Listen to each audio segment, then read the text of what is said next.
Ini saya baru pertama kali ya ikut ini, istri yang paling sering. Dan alhamdulillah sejujurnya pertama saya itu sering ngelihat istri selalu ngelihat Ustadz ikut ceramahnya, ngelihat di HP sampai saya selalu sering punya rasa cemburu. Wah. Kenapa kok selalu Ustadz Hanan gitu. Sampai pada akhirnya saya ikut di sini dan terima kasih istriku karena saya juga bisa cinta dan saya mau ikut terus untuk dakwah ini. Masya Allah, tepuk tangan. Ini yang disampaikan sama Ustadz ini benar-benar bukan saya ngeliat yang kayak gimana, cuma ini yang terjadi sekarang pada diri saya. Sejujurnya seperti itu, tapi saya pengen tanya itu ketika kita sebagai laki-laki yang memang harus kepingin diam, kita nggak mau ngomong apapun karena mental kita sedang kacau atau seperti apa, terkena masalah pekerjaan, keluarga dan segala macam. Tapi dari pasangan kita itu tidak bisa mengerti dan terus mencerca dengan selalu memberikan pertanyaan. Itu Ustadz, ini kita harus dapat jurus apa lagi nih? Jadi kita ini udah diam, pengen diam dulu lah. Kita ini pengen diam dulu, tapi pertanyaan-pertanyaan ini yang selalu bikin kita lebih tertekan. Kalau kita nggak jawab, itu munculnya akhirnya kamu udah nggak sayang sama aku. Jadi mungkin itu pertanyaan saya Ustadz. Terima kasih, Assalamualaikum. King Abdi, Masya Allah ya, pertanyaannya tuh relate dengan banyak masalah kita. Saya juga pernah ada di titik itu. Karena semua rumah tangga pasti pernah ngalamin kan, kayak gitu-gitu kan. Walaupun masalahnya beda-beda. Menurut saya Bang King Abdi, kita perlu mempelajari dan memahami love language-nya pasangan kita masing-masing. Cewek itu kalau ngomong, kadang bukan minta direspon verbalnya, tapi pengen diperhatikan. Makanya cewek itu seringkali membicarakan sesuatu yang kebalikannya. Pergi kamu, itu artinya jangan pergi. Kalau disuruh pergi itu artinya jangan pergi. Kalau disuruh kalau dia bilang kamu jahat itu artinya kamu baik banget gitu. Jadi mereka suka mengatakan sesuatu yang kebalikan. Makanya kita harus paham love language-nya dia. Intinya kita paham bahasa cinta dia itu apa. Karena nggak semua yang dia ungkapkan itu adalah tentang pengen direspon dengan cara yang sama. Dia hanya pengen dimengerti dan diperhatikan. Jadi King Abdi mungkin perlu tahu love language-nya istri itu apa. Sehingga coba perlakukan dia dengan cara yang dia harapkan. Siapa tahu love language-nya juga physical touch atau quality time atau act of service atau apalagi word of affirmation. Kalau word of affirmation mungkin lebih banyak disampaikan kata-kata cinta atau apa, kalimat-kalimat yang menyanjung dan seterusnya. Karena Sayyidah Aisyah itu word of affirmation, makanya Nabi suka mengatakan kata-kata yang indah tentang Aisyah, sementara istrinya yang lain beda. Makanya kita jarang mendengar kata-kata indah tentang istrinya yang lain.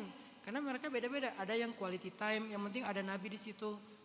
Nah artinya King Abdi perlu paham apa yang diharapkan oleh istri dalam mungkin dalam omelannya. Gak selalu dia hanya pengen kita merespon. Oke, tetap ada responnya. Mungkin respon ini karena dia gak ngerti kan. Laki-laki ini kan bekerja dengan logika. Perempuan bekerja dengan perasaan. Hati itu berperasaan kan. Laki-laki bekerja dengan logika, prediksi. Dia memprediksi begini, strategi, visi segala macam. Perempuan bekerja dengan perasaan, sehingga yang dia munculkan adalah perhitungan. Bukan prediksi, perhitungan. Dia memperhitungkan resiko-resiko, sehingga rasa khawatirnya lebih besar daripada laki-laki.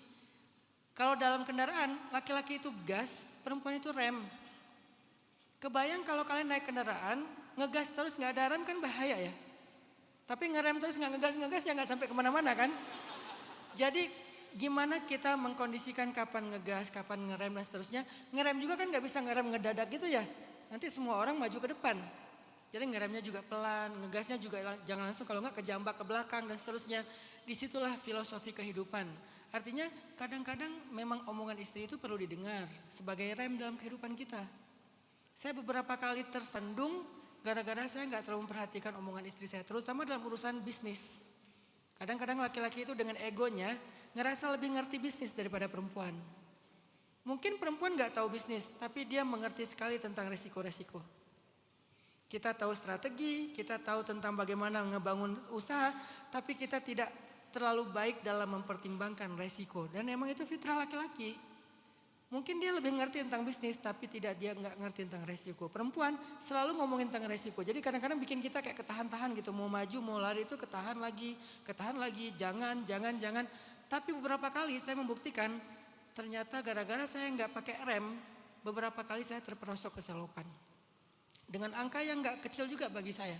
Kenapa? Saya nggak dengar pertimbangan-pertimbangan istri. Jadi ada kalanya emang kita perlu dengar, ada kalanya kita perlu merespon untuk memahamkan dia, ada kalanya kadang-kadang kita hanya merespon untuk membuat dia merasa diperhatikan dan dimengerti. Itulah perempuan. Makanya ada surat perempuan di dalam Al-Quran, tidak ada surat laki-laki di dalam Al-Quran. Kenapa? Saking istimewanya perempuan. Yuk kita ngaji, buka suratul Rijal. Mana ada suratul Rijal? Ya ada suratun Nisa, saking istimewanya dan saking misteriusnya perempuan. Kalau laki-laki ya apa adanya aja, bergeletakan di jalan juga nggak ada yang mau. Biasa aja gitu. Jadi mungkin 3 itu Kang Abdi. 1 tentang kita perlu mendengar kadang. Jangan-jangan pertimbangan dia itu jauh lebih tepat daripada kita yang terlalu semangat. Yang kedua, kadang kita perlu menjelaskan juga kepada dia dan itu bagian dari kasih sayang kita. Jangan sampai kita ngerasa gini, yang penting aku udah ngerti. Bukankah kita hidup bersama?